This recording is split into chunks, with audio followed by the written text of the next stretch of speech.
जब अगले शिकार का समय आता है तो रोडन एलन को दूसरे शिकारियों से मिलवाता है और बताता है कि आज वे एलन की बताई हुई शिकार की एक नई तरकीब आजमाएंगे। हालांकि वह यह साफ कर देता है कि एलन आज सिर्फ देखने के लिए आया है और किसी भी लड़ाई में हिस्सा नहीं लेगा। चूंकि रोडन अपनी बात पर अटल था, इसलिए एलन को इसी से संतोष करना पड़ता है, लेकिन वह अपना लेवल बढ़ाने के लिए लड़ने का बेताबी से इंतजार कर रहा था, इसलिए पिता के इस फैसले से वह थोड़ा निराश होता है। इस बार सबसे जरूरी काम नए लोगों को इतनी ट्रेनिंग देना है कि वे अपना बचाव खुद कर सकें, ताकि पिछली बार जैसी कोई दुर्घटना दोबारा न हो। पिछली घटना का जिक्र आते ही वह आदमी जिसकी वजह से रोडन को चोट लगी थी फिर से माफी मांगने आता है और कहता है कि अगर आज कुछ अनहोनी होती है तो रोडन को उसे बचाने के लिए अपनी जान खतरे में डालने की जरूरत नहीं है। रोडन उस लड़के को समझाता है कि उसे बस अपनी जिम्मेदारी निभाने पर ध्यान देना चाहिए और अगर वह ऐसा सही से करेगा तो उम्मीद है कि कुछ भी गलत नहीं होगा। इसके बाद शिकारियों की टीम शिकार की तलाश में जंगल की ओर निकल पड़ती है। तकनीकी रूप से यह पहली बार है जब एलन को गांव की दीवारों के बाहर जंगल में जाने की इजाजत मिली है, इसलिए वह बेहद उत्साहित है। जंगल में पहुंचने के बाद गर्टा सबको योजना याद दिलाता है और अपनी अपनी जगहों पर तैनात होने के लिए कहता है। कुछ नए लोग एक जंगली सूअर को बाहर निकालने के लिए चारे का काम करते हैं। जैसे ही जंगली सूअर झाड़ियों से दौड़ता हुआ बाहर आता है, गर्टा और उसकी टीम उसे रोक लेती है। सूअर को रोकने के बाद रोडन और दूसरे शिकारी किनारे से दौड़ते हुए आते हैं और उस पर लगातार वार करते हैं। यह वही पुरानी तरकीब है जिसका इस्तेमाल रोडन और दूसरे लोग पिछले 10 सालों से सफलतापूर्वक कर रहे हैं, लेकिन यह तरीका कमजोर दिल वाले नए शिकारियों के लिए ज्यादा कारगर नहीं था, इसीलिए एलन ने इसमें थोड़ा बदलाव सुझाया था। योजना के अनुसार जहां अनुभवी लोग जंगली सूअर को गिराने का ज्यादातर काम करेंगे, वहीं नए लोग किनारे खड़े रहेंगे ताकि उनके काम में कोई रुकावट न आए। जब सही समय आता है तो एलन नए लोगों को दसरों के साथ मिलकर सूअर पर वार करने के लिए कहता है। इस दुनिया में एक्सपी हासिल करने के नियम के अनुसार उन्हें सूअर से एक्सपी पाने के लिए बस उसे थोड़ा सा नुकसान पहुंचाना होता है। इस तरह यह तरकीब उन्हें अपना लेवल बढ़ाने में मदद करती है। लड़कों ने एलन के बताए अनुसार ही किया और सूअर के हारते ही उन्हें अपने शरीर में ऊर्जा के एक तेज प्रवाह का एहसास हुआ। इसका मतलब था कि उन्होंने देवताओं की परीक्षा पास कर ली थी, यानी उनका लेवल बढ़ गया था।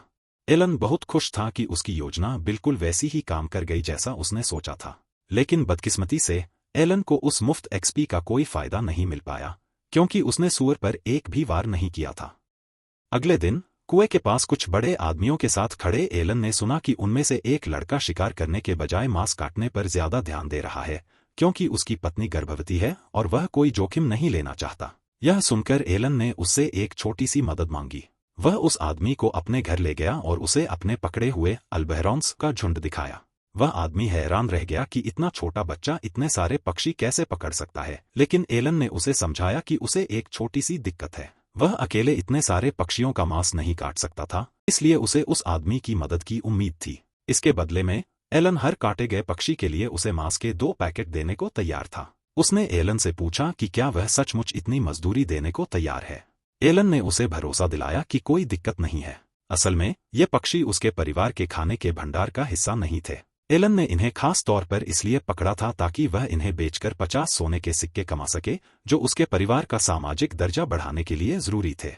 उसी दिन बाद में एलन शिकार करने वाले समूह के साथ फिर से जंगल में था और आज उनके साथ कुछ और नए लोग भी शामिल थे। योजना यह थी कि समूह में धीरे धीरे इतने लोग शामिल कर लिए जाएं कि वे 2 दल बना सकें और बैरन की इच्छा के अनुसार दोगुनी संख्या में सूअरों का शिकार कर सकें। एलन को अब भी इस बात की हैरानी थी कि बैरन पकड़े गए सूअरों की संख्या बढ़ाने में इतनी दिलचस्पी क्यों ले रहा है, जबकि खाने की कोई कमी भी नहीं थी। तभी जंगल से एक जंगली सूअर तेजी से बाहर आता है और सभी शिकारी खुद को तैयार कर लेते हैं। पिछली बार की तरह सूअर के काबू में आते ही नए लोगों को आखिरी वार करने के लिए बुलाया जाता है। उन्हें मिले इस मुफ्त एक्सपीरियंस से उनका लेवल बढ़ जाता है। अपनी सूझबूझ के चलते एलन भी इस बार शिकार का फायदा उठाने में सफल रहा। उसने चालाकी से अपने एक टिड्डे को बाहर भेजा और उसे जंगली सूअर के पैरों तले कुचल जाने दिया, ताकि तकनीकी तौर पर वह भी इस लड़ाई का हिस्सा माना जाए। उसकी तरकीब काम कर गई और वह लेवल 3 तक पहुंच गया। हालांकि उसे अपने बुलाए हुए जीव की इस तरह बलि देने पर थोड़ा बुरा भी लगा। 3 महीने बाद नए साल के जश्न के लिए मुखिया की हवेली में बुलाया जाता है। पार्टी खत्म होने के बाद एलन और क्रिना पैदल घर लौट रहे हैं। क्रिना बहुत खुश है क्योंकि उसे बहुत सारी मुफ्त टॉफियां मिली हैं, लेकिन एलन को लगता है कि यह 15 सूअरों का शिकार पूरा करने का इनाम था।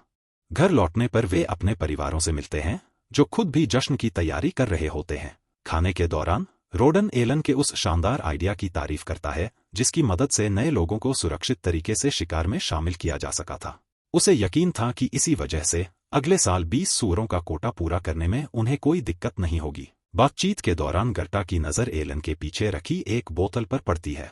पूछने पर एलन बताता है कि यह शराब की बोतल उसे मुखिया से तोहफे में मिली थी। गर्टा और रोडन इसे पीने के लिए काफी उत्सुक हो जाते हैं, लेकिन एलन उन्हें याद दिलाता है कि यह तोहफा उसका है, इसलिए उसकी इजाजत के बिना वे इसे नहीं पी सकते।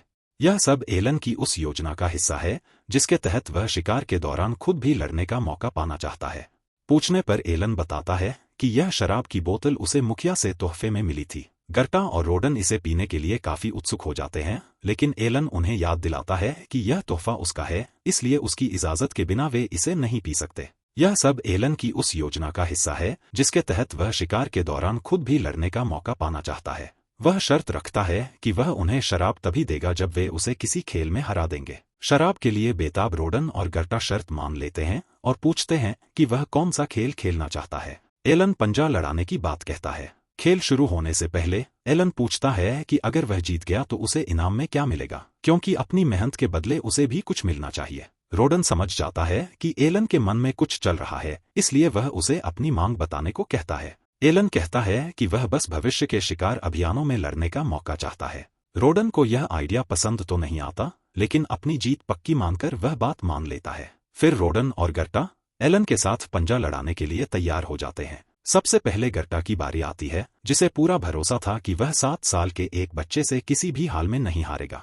लेकिन एलन ने अपने समन्स की मदद से ताकत बढ़ाने वाले सारे बफ इकट्ठा कर लिए थे।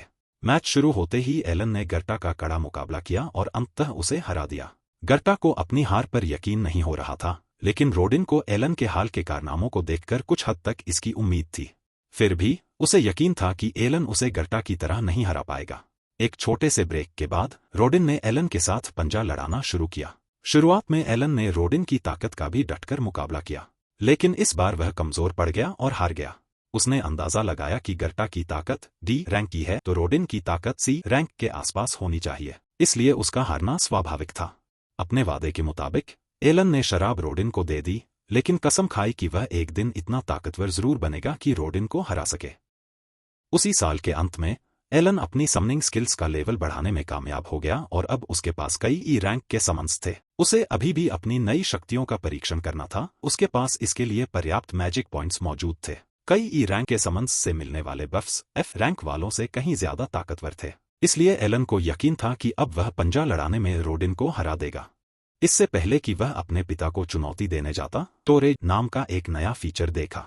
उस आइकन पर टैप करते ही किताब एक ऐसे पन्ने पर खुली जिस पर एक काला चौकोर निशान था। उसने अंदाजा लगाया कि यह वही स्टोरेज स्किल है। इसकी गहराई नापने के लिए उसने इसमें एक पत्थर फेंककर आजमाने का फैसला किया, लेकिन पत्थर के जमीन से टकराने की कोई आवाज नहीं आई। जब उसने अपना हाथ अंदर डालकर स्टोरेज की जगह को अंदर से महसूस करने की कोशिश की, तो उसके मन में उसी पत्थर की एक तस्वीर उभर आई जिसे उसने अभी फेंका था। उसने कुछ और चीजें अंदर फेंक कर देखी और पाया कि जब तक कोई चीज किताब के खुले हुए हिस्से से अंदर जा सकती है, तब तक उसे स्टोर करने की कोई सीमा नहीं थी। एक रैंडम स्किल के हिसाब से यह इन्फिनिट स्टोरेज बहुत ही जबरदस्त लग रहा था। एलन को शक था कि डेवलपर्स बिना किसी खास वजह के इतनी टॉप टियर स्किल ऐसे ही किसी को दे देंगे।